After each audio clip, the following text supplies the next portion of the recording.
Olá, queridos, a graça e a paz. Rosiane aqui mais uma vez. Passei alguns dias sem gravar aqui para vocês, mas hoje retornei aqui porque o importante é voltar, é não desistir. E eu tenho uma palavra de Deus para o seu coração. Eu tenho certeza que essa palavra ela vai trazer esperança para você, ela vai te dar um ânimo novo, uma força nova, porque a palavra do Senhor, ela tem esse poder. Eu e você não temos esse poder, mas a palavra de Deus, ela tem o poder de alcançar corações, ela tem o poder de transformar vidas e ela tem também o poder de mudar a sua realidade. Talvez você se encontre aí, né, sem esperança, talvez você se encontre aí desenganado pelos médicos, talvez você se encontre aí depressivo, angustiado, achando que para a sua situação não tem mais jeito, né? Talvez você recebeu palavras, diagnóstico de que a sua situação não tem mais jeito. Mas eu quero deixar essa palavra no seu coração. Queridos, quando Deus quer, Ele é capaz de mudar qualquer realidade. Você pode estar aí no seu último suspiro de vida, mas se Deus quiser fazer um milagre na sua vida, Ele faz. Sabe por quê? Porque Ele é o dono do milagre. Ele muda situações, independente da situação que esteja. O Senhor, Ele é capaz. Ele é poderoso, Ele é grandioso para fazer infinitamente mais daquilo que pedimos ou pensamos, amém? Então, abra o seu coração para essa palavra, ative o seu espírito para receber essa palavra e eu tenho certeza que ela vai alcançar a sua vida, amém? Eu estava aqui, né, estou terminando o livro de Atos e esse livro é um livro impactante. Esse livro nos fala de um apóstolo chamado Paulo, onde viveu experiências extraordinárias com o Senhor. Um homem que de perseguidor do cristão passou a sofrer por amor a Cristo, passou a abrir igrejas, a discipular, a trazer pessoas para conhecer verdadeiramente o Senhor. E esse homem, ele é digno também de nós estudarmos a vida desse grande homem de Deus. Paulo, ele tem uma história impactante e extraordinária. Mas eu quero te dizer, queridos, que é esse o poder que o Senhor tem de fazer na minha e na sua vida. O Senhor, ele pode transformar eu e você, né, que somos falhos e pecadores, que estamos no processo a ser pessoas que cada dia vai falar mais do amor do Senhor, que vai ganhar vidas para Ele, que vai ser transformado. É isso que o Senhor faz na nossa vida. E a palavra está lá no livro de Atos, capítulo 27. E o título fala assim: A viagem de Paulo para Roma.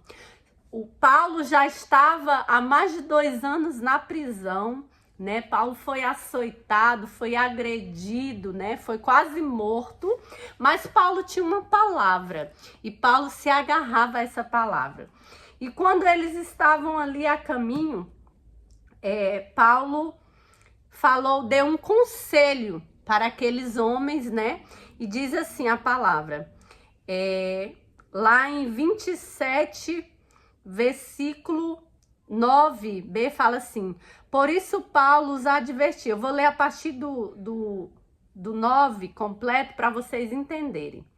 Tínhamos perdido muito tempo e agora a navegação se tornara perigosa, pois já havia passado o jejum.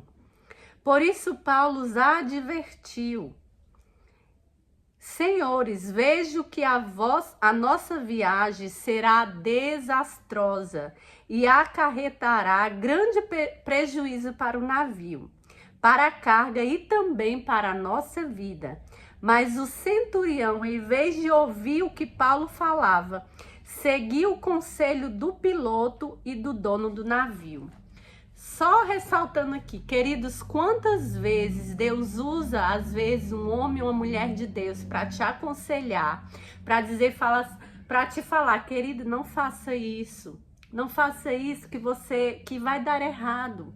Faça sim, não faz isso que você vai acabar se perdendo. Você vai destruir o seu casamento, você vai destruir a sua família. E às vezes nós não ouvimos essas pessoas porque Deus usa pessoas. E às vezes nós não ouvimos e vamos ouvir uma pessoa lá de fora. Uma pessoa que às vezes nem está vivendo a palavra de Deus. E foi isso que aconteceu com aquele povo.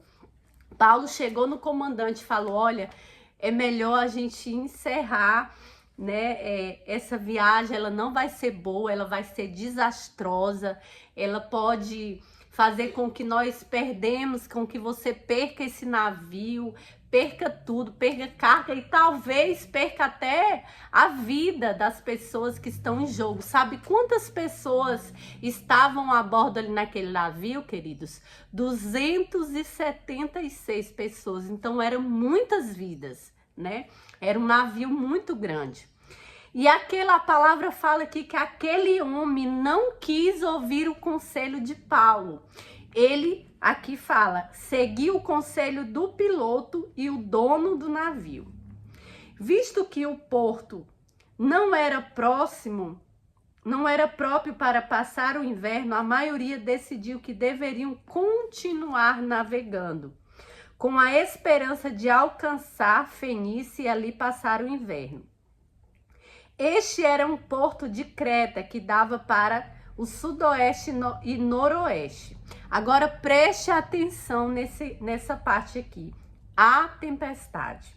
Olha só, no capítulo 13 fala assim: começando a soprar suavemente o vento sul, eles pensaram que havia obtido o que desejavam, por isso levantaram âncoras e foram navegando ao longo da costa de Creta. Então, aqui a palavra fala que começou a soprar suavemente um vento e eles imaginaram, o dono ali do navio, o comandante, achou que eles tinham tido êxito, né? Tinham tido sucesso ali naquela viagem. E às vezes, querido, nós passamos por essa situação. Às vezes deixamos de ouvir um conselho de uma pessoa sábia, de uma pessoa que ouve a Deus e vamos ali por um caminho, pegamos um atalho e talvez essa situação no início pareça que está tudo bem. Assim como pareceu que estava tudo bem, suave, estava tudo suavemente, o vento estava suave. Mas olha o que aconteceu. Pouco tempo depois, desencadeou-se da ilha um vento muito forte, chamado Nordeste. O navio foi arrastado pela tempestade sem poder resistir ao vento. Assim, cessamos as manobras e ficamos à deriva. E aí, queridos, se iniciou a grande tempestade na vida daquele navio e na vida daquelas pessoas. Passando ao sul de uma pequena ilha chamada Clauda, foi com dificuldade que conseguimos recolher o barco salva-vidas. Levantando-o, lançaram mão de todos os meios para reforçar o navio com cordas e temendo que ele encalhasse nos bancos de areia de Sirte, baixaram as velas e deixaram o navio à deriva. No dia seguinte, sendo violentamente castigados pela tempestade, começaram a lançar fora a carga, ou seja, os prejuízos já começaram a aparecer. Eles tiveram que lançar fora a carga. No terceiro dia, lançaram fora com as próprias mãos a armação do navio, não aparecendo nem sol e nem estrelas por muitos dias, querido, e continuando a abater-se sobre nós grande tempestade. Finalmente, perdemos toda a esperança de salvamento. Então aquele povo, eles chegaram ali no fim, acharam assim, não, acabou pra gente. Perderam a esperança até de se salvar. Eu acho que nós todos vamos morrer aqui. E olha o que aquele grande homem de Deus, o que Paulo falou para eles.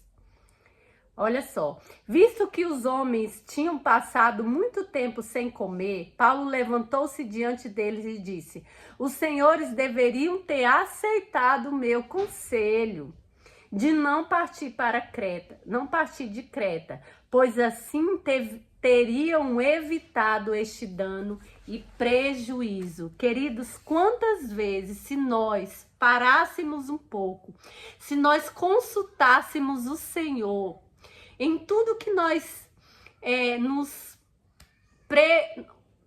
tudo aquilo que nós vamos fazer, se nós parássemos para escutar um homem ou uma mulher de Deus, eu tenho certeza, querido, que nós evitaríamos muitos problemas na nossa vida. E às vezes nós passamos por lutas, por tempestade, por ser teimosos e não escutar a voz de Deus. Mas agora recomendo-lhes que tenham coragem, pois nenhum de vocês perderá a vida. Apenas o navio será destruído, pois ontem à noite apareceu um anjo do Deus a quem pertenço e a quem adoro, aleluia, dizendo-me: Paulo, não tenha medo, é preciso que você compareça perante a César. Deus, por sua graça, deu-lhe a vida de todos os que estão navegando com você. Olha a importância, deixa isso aí, Clarinha, deixa aí, minha filha que tá aqui. Olha a importância de nós estarmos caminhando, mesmo que às vezes com nossa teimosia, com pessoas de Deus. Porque Deus, ele abençoa essas pessoas e se você estiver ali, você vai ser abençoado também. É por isso que nós precisamos analisar com quem nós estamos andando. Quais são as nossas amizades? Em quem nós temos pedido conselho? Com quem nós temos aberto nosso coração? Porque aquele grande homem de Deus, mesmo diante de um cenário ali totalmente desfavorável, um anjo do Senhor aparece para ele e fala: Paulo, não tenha medo, porque nem você e nem todas essas pessoas, essas 276 pessoas contando com você, nenhum perderá a vida. Aleluia, queridos. Glória a Deus. Assim tenham ânimo, senhores. Creia em Deus que acontecerá de modo como eu tenho dito. Devemos ser arrastados para alguma ilha. Glória a Deus. Queridos, um homem de Deus, uma mulher de Deus, ela tem sempre uma palavra. Ela tem sempre uma promessa do Senhor na sua vida. E eu quero te encorajar, eu quero deixar essa palavra para você. Talvez você esteja aí em um cenário como esse aqui, em um cenário totalmente desfavorável, mas como um hino que eu ouvi esses dias. Deus não precisa de cenário favorável para Ele te abençoar. Deus não precisa de nada. Se Ele quiser te abençoar, Ele vai abençoar. Você pode estar no fundo do poço, você pode não ter dinheiro, você pode não ter amigos, você pode não ter ninguém por você. Mas se Deus disse que vai fazer, Ele fará. Amém? O naufrágio. Na defesa, na 14ª noite, ainda estávamos sentados, levados de um lado para outro no mar Adriático, quando por volta da meia-noite, os marinheiros imaginavam que estávamos próximos da terra. Lançando a sonda, verificaram que a profundidade era de 37 metros. Olha a profundidade que eles estavam. Pouco tempo depois, lançaram novamente a sonda e encontraram 27 metros. 27 metros.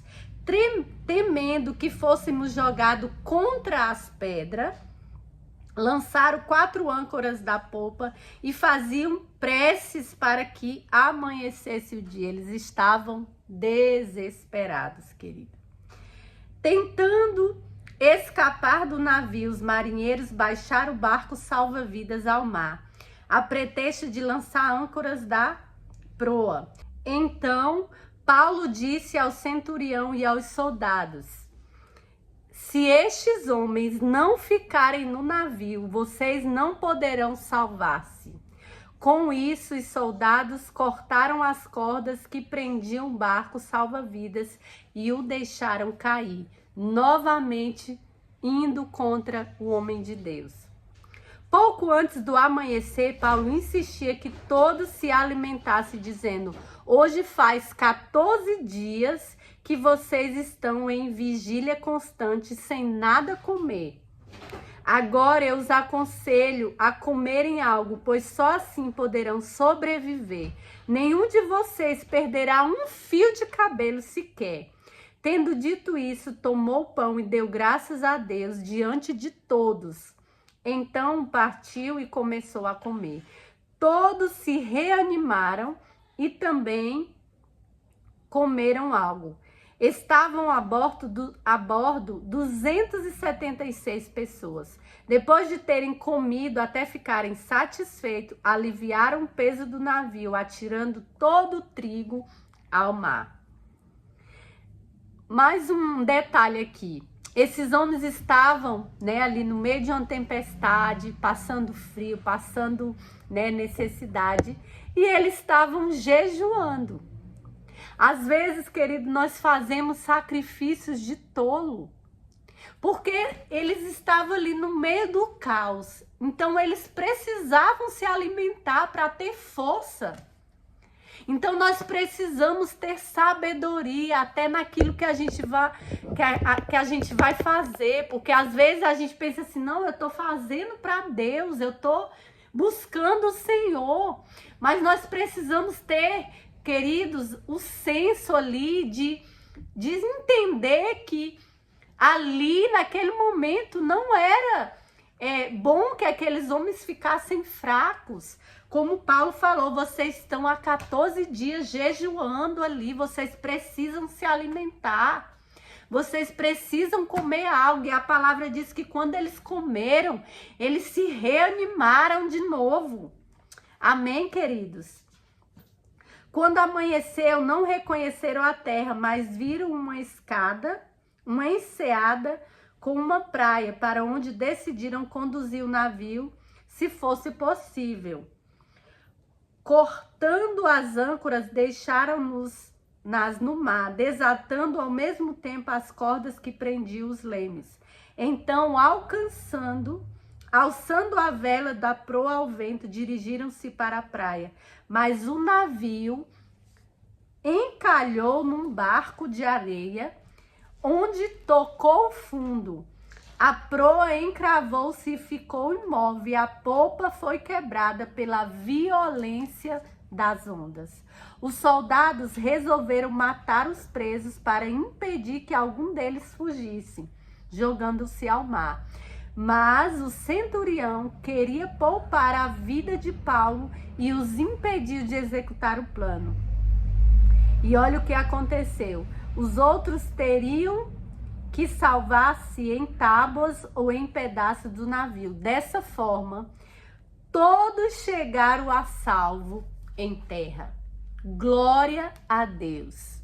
Mesmo diante do caos, o navio foi totalmente destruído, perderam suas cargas, perderam seus alimentos, mas nenhum fio de cabelo foi tocado em nenhum deles, porque Deus usou um homem de Deus que estava ali com eles para declarar, para profetizar que eles seriam salvos. E Paulo também tinha uma promessa de Deus que ele chegaria ao lugar do seu destino. Então, queridos, independente da situação que você esteja, tenha esperança. Se você exercer a sua fé, se você se movimentar de acordo com os princípios de Deus, de acordo com a palavra de Deus, Deus vai realizar um milagre. Amém? Então essa palavra é extraordinária. Essa palavra falou comigo e eu tenho certeza que ela vai falar no seu coração também. Tenha fé, não desista, permaneça. E você que está afastado dos caminhos do Senhor, eu quero deixar um recado para você. Volte hoje, não deixe para amanhã. Volte hoje, porque Jesus está voltando para buscar a sua igreja. Ele vive, queridos, e ele voltará. E você que ainda não reconheceu o Senhor como Senhor e Salvador da sua vida, reconheça hoje, queridos. Tome uma decisão. Vá numa igreja perto da sua casa, ou até mesmo se você tem condução aí, pegue sua moto, seu carro, busque uma igreja para congregar, aceite o Senhor como Salvador da sua vida e deixa Ele transformar a sua vida, amém? Que Deus abençoe sua vida, sua casa, sua família, seu ministério, em nome de Jesus, amém. Dá um oi aí, Clarinha, pro povo. Oi. Amém, Deus abençoe.